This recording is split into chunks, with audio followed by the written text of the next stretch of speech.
Okay, and yes, quick question and then, sorry, question in the red and then you. Nicholas Stern in his report already showed as far as cost-benefit analysis is concerned, the costs of preventing climate change both socially and economically the benefits are better than the costs. So how come policymakers haven't responded to the economical evidence? Don't look at me.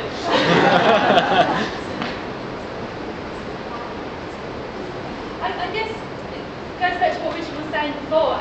We might have this evidence suggesting that, but the politics, all the lobby groups who have vested interests in continuing to emit carbon, say to the politicians, well, you know, you might put us out of business and there goes a couple of 100 jobs in a marginal electorate. And they put intense political pressure like that on decision makers to try and belittle the kind of work that Stern does. I mean, this is something that's happened in Australia a lot. I don't know about the UK.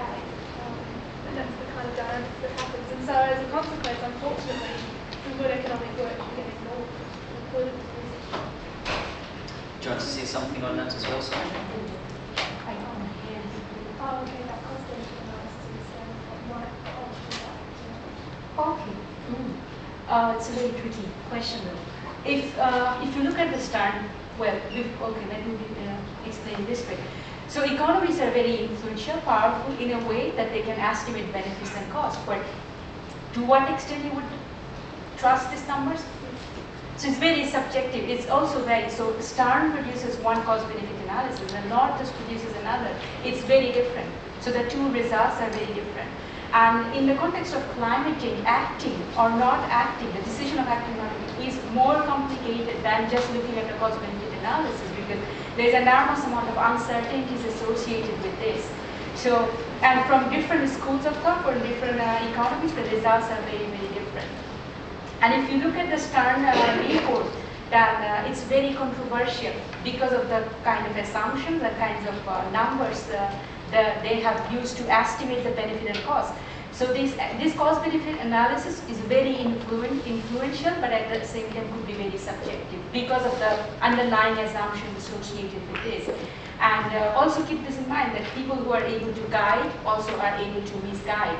And economies are also part of the society. They're also human beings, not free from the political interests, and they have their own interests and they also belong to certain lobby group. So it should also take into consideration about all this underlying agenda that they are trying to pursue.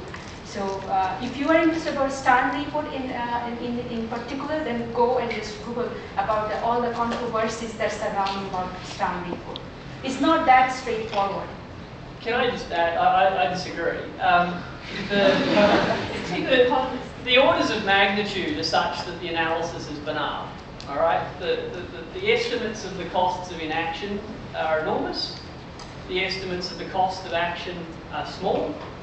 And it's pretty, as I said, the orders of magnitude are so great that quibbling over research methods is a great excuse for inaction, one of the current themes. Yeah, the benefit cost ratio is 20. Right. So the benefit is 20 times bigger than the cost. So if both estimates are out by 100%, you've still got a very pressing case to change. So the usefulness of precision as an excuse for inaction is very important here. All right, as long as we can keep talking about how big and how to make the number even more accurate, the longer we can put off doing anything, which for those that don't want to do anything is a very handy thing. So you don't have to do a detailed cost-benefit analysis to figure out we needed to do something, we needed to start yesterday. Also, as a society, we make mistakes all the time. We overreact to problems. How many people at the end of the 12-month period think, oh, didn't crash my car. I'm an idiot. I bought insurance and I didn't crash it. Oh, damn, what a fool. Never doing that again. Right, as a society, we're risk averse. We don't like catastrophic loss. We're happy to spend money to buy protection from catastrophic loss. We do it all the time. We think it's sensible. We're trained from an early age to do so. Except when it comes to the planet, of course. When, of course, we think, imagine how embarrassing it would be if we spent $10 billion a year trying to save the planet and we didn't really need to. Oh, whoops. What a waste. How silly of us. And thirdly, if you've ever seen those great disaster movies, mainly from the 80s and early 90s, get them out on video, Like there's a comet or a meteor and it's coming at the planet, it's going to destroy us, and it's the only thing that can make us, the Americans and the Russians cooperate, is that they should all aim all their missiles and fire them, and hopefully we might just make it. You never hear them saying, right, which bit of the country, which bit of the world do you reckon is going to hit? Which country do you think will bear the most costs of this?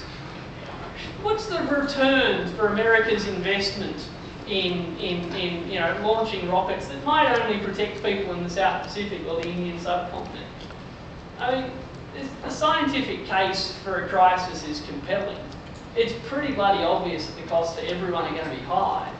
And it's great for those that don't want to do anything, to sit around quibbling about, well, you know, maybe this part of the world is slightly harder hit than this part. It doesn't actually change the obvious conclusion.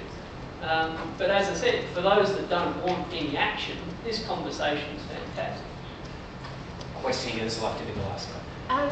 I noticed when he was asking you a question before, you were shaking your head about, like he was saying, economists are driving consumption.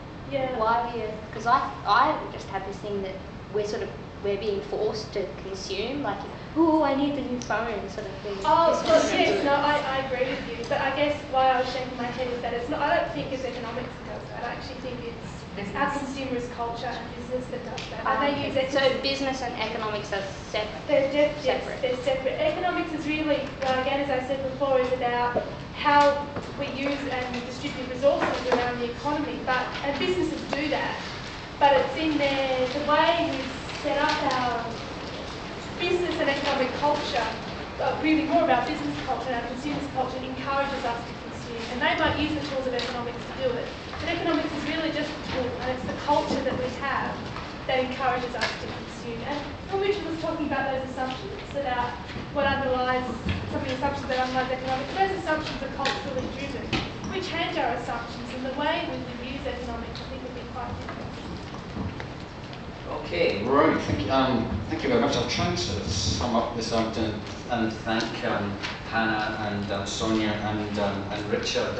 I think a lot of what we've been talking about, we will continue to be talking about this in the second part of the course as well, because I think the importance of having a session like this is to actually stress the importance of economics, and you'll come across this time and time again. But a lot of what we've been talking about we've actually come across before. If we actually look at what Hannah was talking about at the beginning, I think it was incredibly important to understand how the way we act upon the environment affects other people. Our own action affects other people. And I think one of the nicest little illustrations of that was Hannah's little exercise with the Milky Ways there, because I think it was very important, Hannah, that you actually had in there that notion that there was an element of competitive behaviour that you built in there to see how that would actually impact upon the sustainability of the Milky Ways. Yeah, and in fact, I think everyone actually acted quite altruistically, which was very different from some of the examples we've seen earlier on in the course. Remember, Richard was talking about Vietnam, and he was asking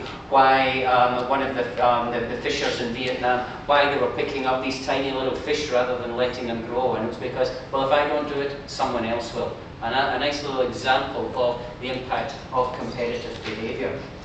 But it also comes back, it's not just about economics, it's all about certain assumptions that we've been making here about what motivates people to act. And I think that's what Hannah was talking about as well, and I think it's what Sonia was talking about, and it was also what Richard was talking about as well. We can see I've just given some examples of sort of self-interested behaviour, and Richard talked about how a lot of economics is based upon that assumption of the self-interested, abstract individual. But there's also other sort of forms of behaviour, and I think some of those who put up their sort of hand for only one Milky Way, sort of thinking that that was going to be more sustainable, were actually acting in quite an altruistic manner. And I think also that Sonia was trying to sort of show us how we might be able to have what some people try to call enlightened self-interest through more information, through the types of scenario building that she was talking about there.